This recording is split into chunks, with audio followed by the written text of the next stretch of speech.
Welcome to Neuroabilities, an exciting program to explore the potential of neurotechnologies and brain-computer interfaces for a person with disabilities, but also to analyze all the implications and the potential issues that those may raise.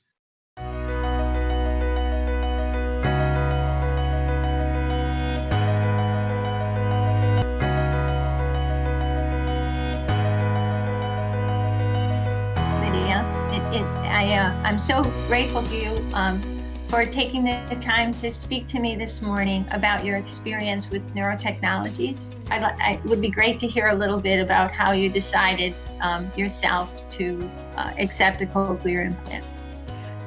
I was born hearing, and there was some kind of viral infection. It's quite a long time ago, so it's difficult to know what exactly had happened, but I was hospitalized when I was about 12 years old. And later I had a hearing aid. My brain was able to adapt when it came to cochlear implants. I got my cochlear implant in 2009, so that's nearly 11 years now. There are challenges. I mean, there are also positives, of course. So the biggest positive is the fact that it gave me a lot of confidence that I was able to continue my communication in the way I am normally doing as now with my children, with the educational teams and everybody else. This was the most important thing for me. However, challenges are there. Cochlear implants are very good in giving us high frequency of sound, which is important for speech.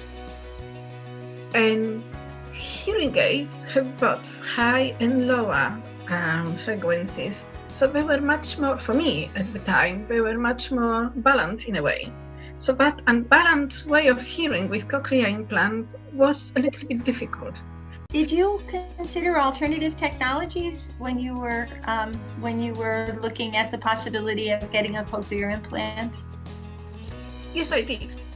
I looked at what is possible, what is not possible. So the first thing I knew, hearing aids were no longer able to help me because there is a point to which hearing aids cannot do. I mean, they can do some things, you can hear sound, but for me, I wanted to hear the way I used to hear with hearing aid.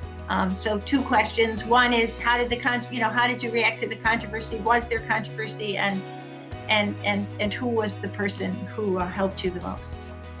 Okay, this is a good question actually. I know there is a lot of controversy, and I don't know, but I think probably I was quite lucky that I was not even aware of this controversy before I was getting my cochlear implant. I do think I was definitely lucky because it can confuse a person. And I was already nervous about having an operation. Who isn't? Everybody is. You know, and because this operation was very close to all the facial nerves, you really worry about the side effects, which the medical professionals in UK were very open about, and they were openly telling us what to expect, that there can be some side effects. Maybe even nerve could be damaged and facial nerve, whatever, but it's such rare occurrence that it shouldn't happen. And definitely it did not happen for me either. In terms of professionals, I was definitely lucky as a child and also later as an adult to come across wonderful professionals in the hearing care, which in this case, my audiologist, Victoria, she was probably the best audiologist ever.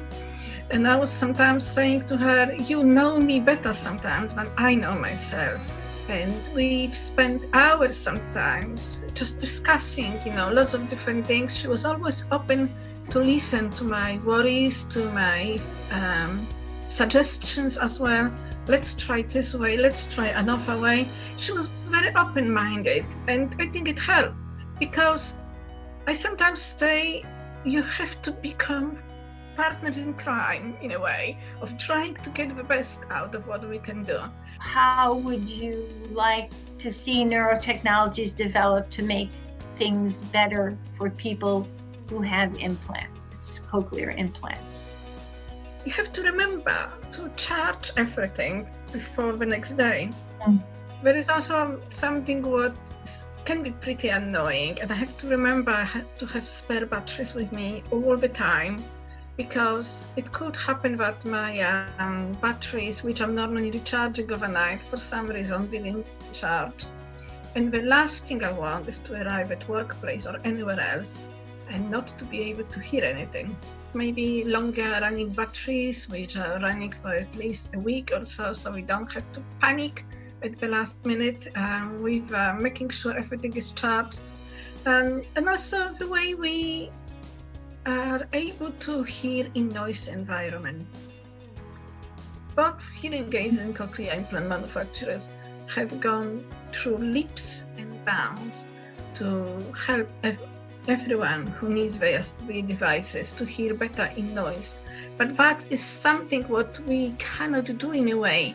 The people who have normal hearing, they have natural ability to tune in and out of what they want to hear or they don't want to hear and so on. We simply cannot. It's just not possible. So this would be a dream, to be able to hear in the similar, as close as possible to the way hearing people do. Music is what I missed during the time when I couldn't hear anything. And music was in a way played in my head during that time.